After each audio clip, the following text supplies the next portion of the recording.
আল্লাহ আপনার এই কষ্ট দেখে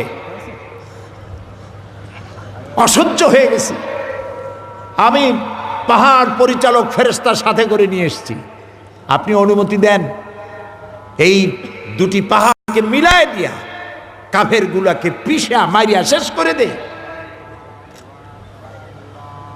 আল্লাহর নবী বলেন, জিবরাইল, আমি যদি হুকুম করি আর আমার হুকুম মতো পাহাড় চাপা দিয়া সবগুলি তাইফের মানুষগুলি যদি সব মেরে ফেলে দাও, একটা কাফেরও যদি বেঁচে না থাকে, তাহলে আমি কার কানে পৌঁছাবো? লা ইলাহা ইল্লাল্লাহু মুহাম্মাদুর রাসূলুল্লাহ।